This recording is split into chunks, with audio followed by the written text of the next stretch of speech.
Politics bore me, let's not bring it up at all. Good morning. It's the Monday Morning Cup of Coffee. I'm your host, Tommy Womack. Let's have a sip of Joe together, shall we?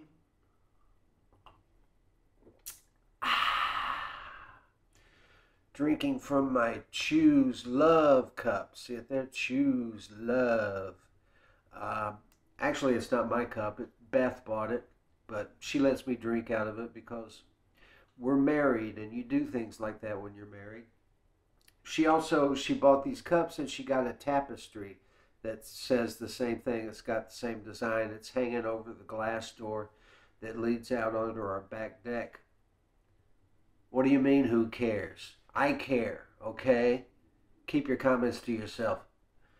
Happy 4th of July, the 246th anniversary of the country's symbolic birth on the day that is dated on the Declaration of Independence, even though most of the guys whose signatures are on it, they didn't get them on July 4th. It took months for all those signatures to be accrued. But for all intents and purposes, even though it was still the middle of the war then, and George Washington didn't become president until 1789, at the same time, we consider 1776 to be the big starter pistol on the great American experiment in democracy. So, got to remember, democracy was an experiment when the United States came up with it. Nobody had really ever tried it before. The Greeks and Romans had senators made up of citizens, so-called. They're actually rich guys. But nobody had tried it on a one-man, one-vote scale. And granted, their distinctions were flawed. It was one white man per vote, nobody else, not the women, not the blacks. But as time has gone by, we've done our best to correct some of those sadnesses. It's a work in progress. We still have a ways to go. You're probably wondering why I'm wearing a hoodie when it's 92 degrees outside at 8 a.m. on a Monday. It's because I'm not outside. I'm inside, and Beth gets really warm. You might even call them hot flashes. You know what I'm saying? And so it's easier for me to put clothes on than for her to take them off. And so the house is at a polar extreme in temperatures most of the time. It reminds me of the David Letterman show. Letterman, by his own preference, kept the temperature in the Ed Sullivan Theater at 57 degrees. Cold. It was cold on that stage. I remember standing behind the backdrop. You remember the backdrop he had with the skyline on it? He was interviewing Al Franken, and me, Will Kimbrough, and Peter Cooper were just behind that skyline. You couldn't see us, and we were tuning our guitars to a floor tuner we had. And the guitars were misbehaving because it was so cold. Guitars don't like when it's cold like that. They tend to go out of tune. And then we had 3 minutes to set up our gear. That was another thing about Letterman that was different from Leno.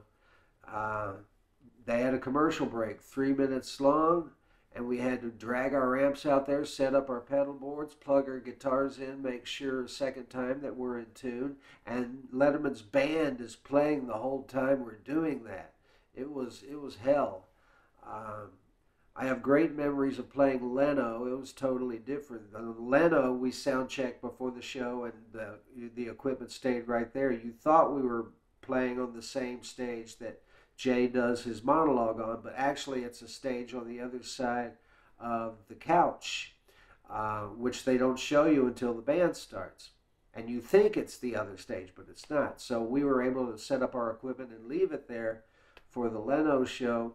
But the Letterman show, not so much, and it leaves you feeling a little rattled when it's time to play, and you've just had 3 stressful minutes of running around getting your equipment set up.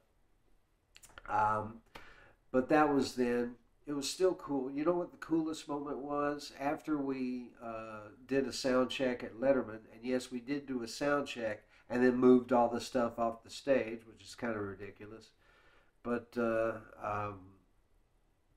after the sound check, everybody kind of evaporated. Everybody went away doing whatever, and I was the only one left on the stage, and I stood where I approximated John Lennon had stood when the Beatles played on that stage in February of '64. And that was a really neat moment. I really enjoyed that. July 15th, Dee's with a full band. That's Dee's on Palestine Avenue in Madison, Tennessee, my favorite club in the world. Obviously, it must be if I play there every other day, seems like. July 16th, it's a Saturday, the Caverns in Pelham, Tennessee, Pelham, Tennessee. I don't have an address for them. You'll go to Pelham and ask for where the big cave is. Somebody will probably know and they'll tell you. Opening for Todd Snider at the Caverns. And yes, it's in a cave, a big room in a cave that sounds incredible. I went to a video shoot there for Chagall Guevara 30 years ago.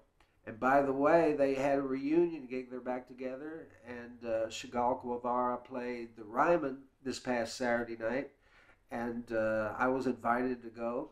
And Dave Perkins, the guitar player, took out a piece of paper to thank all the people who've been instrumental in their careers over the years, and thanking all the bands that were helpful to them, and let them open for us. And he mentioned Government Cheese and said my name in specifics because maybe he was the only one, maybe he knew I was the only member of the Cheese who could make it to the show.